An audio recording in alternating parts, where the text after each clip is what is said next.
மந்திரி பதவியிலிருந்து செங்கோட்டையனை ஏன் நீக்கினாங்க? இப்போ இருக்கிற விஜய 3 மாசம் குழந்தைய நான் கொஞ்சிக்கின்னு இந்த மடியில வச்சுக்கின்னு அதுக்காக வைய கூட போயிட்டேன்னா துரோகிகள் இந்த கட்சி உள்ள இருக்கக்கூடாது. என்ன மாதிரி இருந்துட்டு போயண்டா. பிரிண்டூட்ஸ் நேயர்களுக்கு வணக்கம்.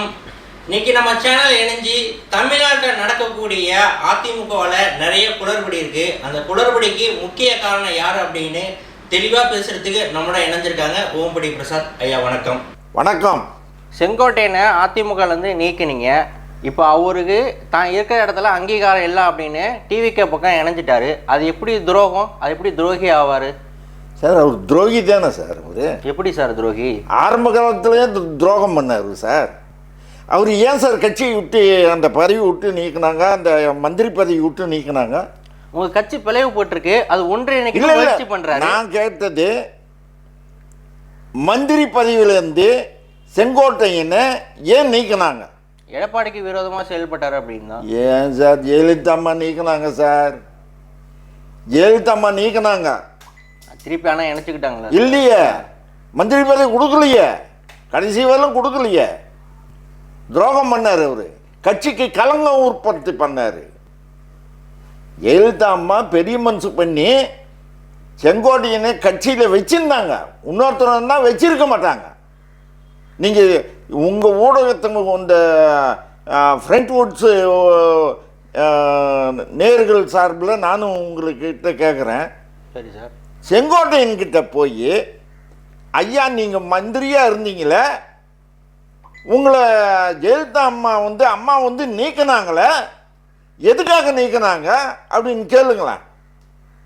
அந்த ரகசியம் என்னவா இருக்கும் சார்? என்னவா இருக்குமா? துரோகம் சார். அது எதோ அடிப்படையில் சார் துரோகம்னு முன்னெடுக்கிறீங்க சார். அந்த அம்மா செங்கோட்டையனுடைய மனைவி, அந்த அம்மா போய் ஜெயலலிதா அம்மா கிட்ட சொல்லி கம்ப்ளைண்ட் பண்ணி. அவங்க மட்டும் இல்லையே, உறவினர்கள் எல்லாமே சொன்னதாக தானே நியூஸ் வந்தது. இல்லை, ஜெயலலிதா அம்மா கிட்ட கம்ப்ளைண்ட் கொடுத்தது செங்கோட்டையனுடைய ஒய்ஃபு. அந்த அம்மா நேராக போய் ஜெயலலிதா கிட்ட போய் அழுதாங்க.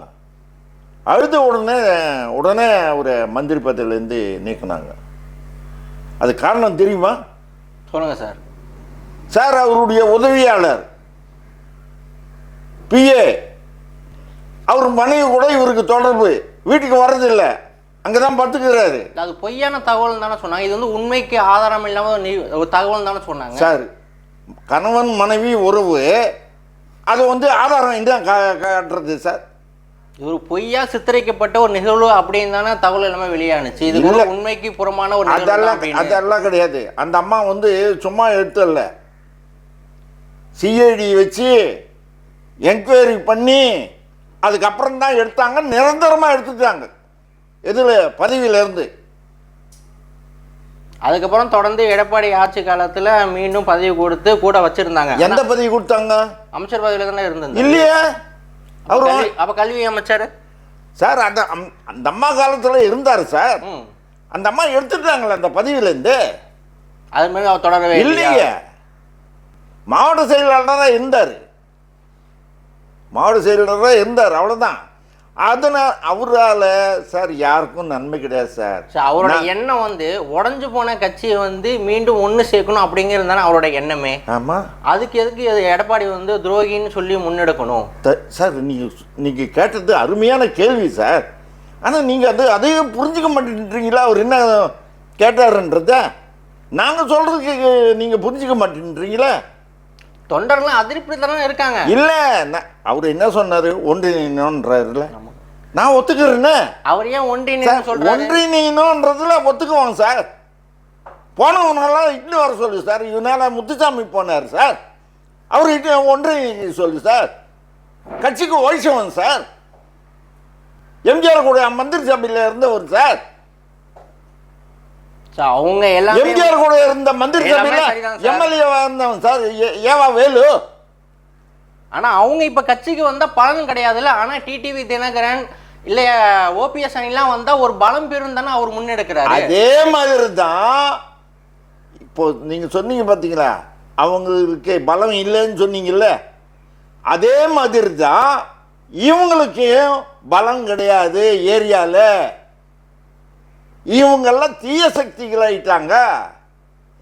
அதிமுகவினுடைய சட்ட திட்டங்களுக்கு மாறாக செயல்பட்டாங்க. அப்ப எடப்பாடி செயல்படவே இல்லையா? எங்க பண்றாரு? பண்ணாங்க சார். அம்மா இருந்த காலகட்டத்தில் இனி ஒருபோதும் பிஜேபி வந்து கூட்டணி வைக்க மாட்டோம் பிஜேபியோட சொன்னாங்க. எடப்பாடி என்ன பண்ணாரு? அம்மா தானே அறிவிப்பு செஞ்சாங்க வைக்க மாட்டோன்னு. எடப்பாடியும் சொன்னாரா நாங்க வந்து பிஜேபியோட கூட்டணி வைக்க மாட்டோம்னு சொன்னாரா? கால சூழ்நிலைக்கு தகுந்த மாதிரி இல்ல அப்ப அவங்க பண்ணிருக்காங்க சார். கால சூழ்நிலைக்கு தகுந்த மாதிரி கூட்டணிகள் அமைவது நிச்சயம். கருணாநிதி சொல்லலையா? கருணாநிதி பிஜேபி கூட உறவு வைக்கலையா?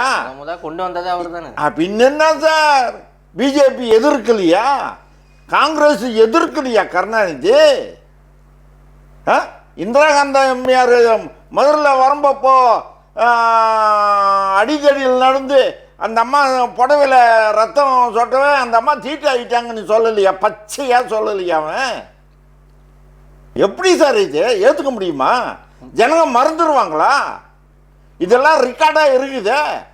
மறந்துதான் சார் போயிருக்காங்க. இப்போ ஜனங்களுக்கெல்லாம் நாங்கள் சொல்கிறோம். நாங்கள் வந்து எனக்கு 75 வயசு, புரிஞ்சுங்களா? செங்கோட்டையனுக்கு 78 வயசு. என்னை விட மூத்தவர் தான் எனக்கு அண்ணன் தான், நான் ஒத்துக்கிறேன். ஆனால் கட்சியில் எனக்கு ஜூனியரு. அதிமுக உருவாக்குறதுக்கு காரணகர்த்தாவாக இருந்தவன் நான். ஆனால் உங்களால் சார் கட்சியில் ஒரு உயர்ந்த பதவிக்கு எங்கேயும் போய் போக முடியல அரசு. சார் நான் பதவிக்காக நான் ஆசைப்படலை சார். நான் பதவிக்காக ஆசைப்படுறதா இருந்ததுன்னா நான் இப்போ இருக்கார நண்பர் முதலமைச்சர் என்னுடைய நெருங்கிய நண்பர் தான். அவரும் நானும் நாடகத்தில் நடித்தோம், நல்ல நண்பர் தான். இருந்தாலும் நான் அவருக்குள்ள போயிட்டேன். நான் கமலஹாசன் கூட படிச்சு வந்தான், அதுக்காக நான் போயிட்டேனா? ரஜினிகாந்த் ரூமில் நானும் படுத்தவன் தான், அதுக்காக ரஜினிகாந்த் கூட போயிட்டேனா? ஆரம்ப காலகட்டத்திலேருந்து ஒன்றிணைந்து இதே விஜய் இப்போ இருக்கிற விஜய 3 மாதம் குழந்தைய நான் கொஞ்சிக்கின்னு இந்த மடியில் வச்சுக்கின்னு அதுக்காக நான் விஜய் கூட போயிட்டேனா? கொள்கை வேணும் சார். ஒரு தொண்டன் சார், நான் தொண்டன். இப்போ கொள்கை வேணான்னு செங்கோட்டையன் ஓடி போயிட்டாரு. ஆமாம், வியாபாரி சார். நான் செங்கோட்டையன் எங்கே யாராக இருந்தாலும் சார் தான் சார்.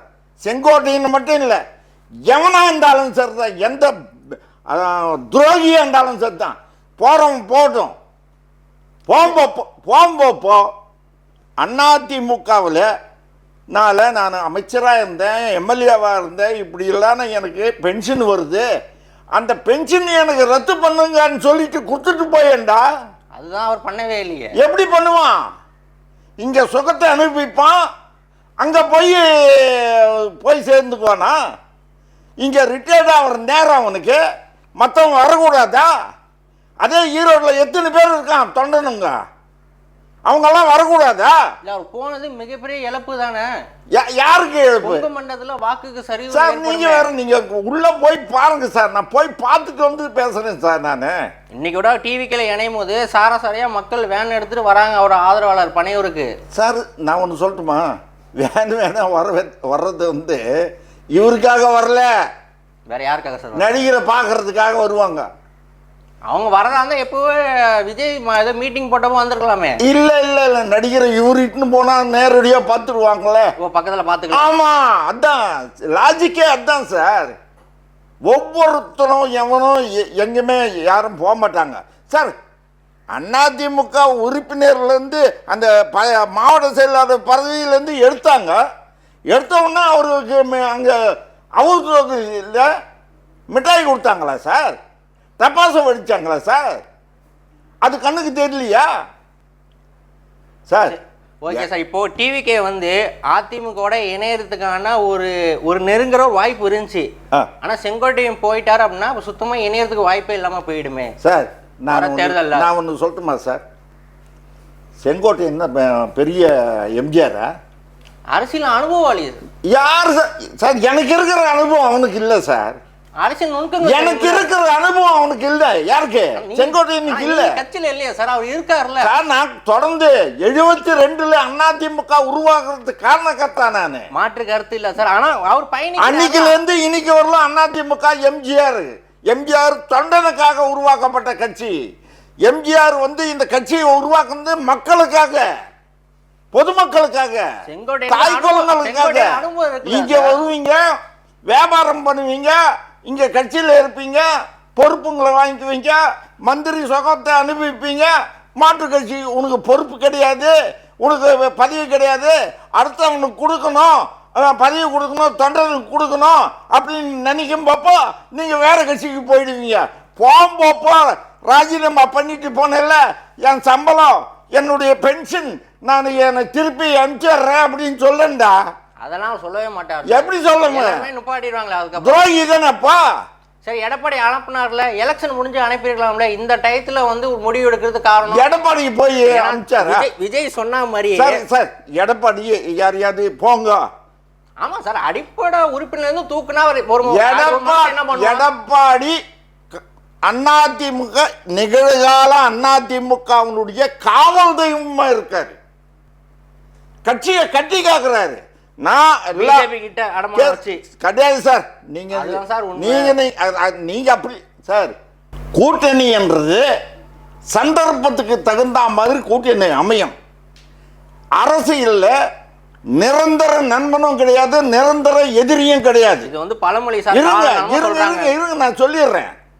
கூட்டணி அமைதியில் திமுகவை ஒழிக்கணும், தீய சக்தியை ஒழிக்கணும். புரியுதுங்களா? அதிமுக உதயமானது காரணமே என்ன? ஊழலை ஒழிக்கணும், கருணாநிதி குடும்பத்தை தீய சக்தியை ஒழிக்கணும். இதுதான் அதிமுக உதயமானது காரணமே. அதே எண்ணத்துல தான் செங்கோட்டையன் இருந்திருப்பாங்க. அப்படிதான் அவரும் இருந்தாரு. எடப்பாடி ஏற்பட்ட ஒரு முரண்பாடு தான் இன்னைக்கு மாற்றமா முடிவு எடுக்க ஆரம்பிச்சு. என்ன மாதிரி இருந்துட்டு போயண்டா, என்ன மாதிரி இருந்து தொண்டு செஞ்சுட்டு போ. உனக்கு என்ன இப்போ பதவி? சார், அவருக்கு மக்கள் சேவை செய்யணும் இன்னும் மனசுல என்ன இருந்துகிட்டே இருக்கு. வீட்டுல சும்மா இருக்கு.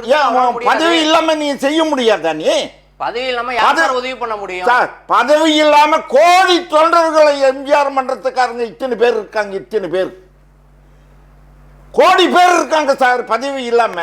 இன்னைக்கு செங்கோட்டையனுக்கு ஒரு 500 பேர் இருக்காங்க சார். கோடி பேர் வேணா, ஒரு 500 பேர் இருக்காங்க. 500 பேர் கூட யாருன்னு இருக்க மாட்டான். 10 பேர் இருப்பாங்க. 10 பேர் அவ்வளவுதான் செங்கோட்டையன் பின்னாடி. அவரு கட்சி விட்டு இந்த மாதிரி நிலைப்பாடை எடுத்துட்டேன்னு சொல்லுவோம். ஒரு சில பேர் கொண்டாடுறாங்க, ஒரு சில பேர் ஆதங்கப்படுறாங்க. அந்த அவருக்கு ஒரு செல்வாக்கு இருக்கு. புரிதல் இல்லாம, அதாவது சார் நான் ஒன்று சொல்றேன், நல்லா புரிஞ்சுக்கிங்க. ஜெயலலிதா அம்மா காலமானதுக்கு அப்புறம் யார் முதலமைச்சர் அப்படின்னு ஒரு பெரிய அதிமுக பெரிய கேள்விக்குறி இருந்தது. சசிகலா அம்மா நான் தான்றாங்க, ஓபிஎஸ் அந்த அம்மா தான் ஜெயலலிதாவை சாவாச்சுது அப்படின்றாரு. தர்மயுத்தம் நடத்தினார். உண்ணாவிரதம் தர்மயுத்தம் அவரா நடத்தல, ஆடிட்டர் குருமூர்த்தி சொல்லி தான் நடத்தின. காலப்போக்கில் நியூஸ் வெளியில வந்து சார், அவர் ஆடிட்டர் சொல்லி பிஜேபி தான் சார். அவரு செஞ்சதே பெரிய தப்பு சார். யாருக்கு? யாரு சார்? யாருக்கு? ஓபிஎஸ். இவரை என்ன கையை முறுக்குனாங்க, கத்தியை காட்டினாங்க, மிரட்டினாங்க, என் குடும்பத்தையே அழிச்சிடுவேன். பிரஸ் மீட்ல இன்னொரு வார்த்தை சொன்னாரு. இது வரைக்கும் அந்த குடும்பம் நான் 10% தான் நான் சொல்லியிருக்கேன், மீதி 90% சொன்னா தமிழ்நாடே ஒரு கலவரமாகும் அப்படின்னு. சரி, எடப்பாடி தலைமை ஏத்தாங்கல்ல, போடலாம். அது யார் சொன்னது? ஓபிஎஸ் தானே சொன்னாரு. ஓபிஎஸ் சொன்னார்ல. இப்போ எப்படி ஒன்றிய அந்த அம்மா கூட சொல்றாரு? நீங்க சொன்ன அதே கருத்து தான். அரசியல நிரந்தர எதிரியும் இல்ல, நிரந்தர நண்பனும் இல்ல. கால நேரம் சூழ்நிலைகள் மாறும் போது எல்லாமே ஒன்றிய. நிச்சயமாக துரோகிகள் இந்த கட்சி உள்ள இருக்கக்கூடாது. நம்மளோட சேனல் இணைஞ்சு நிறைய தகவல் சொன்னதுக்கு மிக்க நன்றி. நன்றி சார்.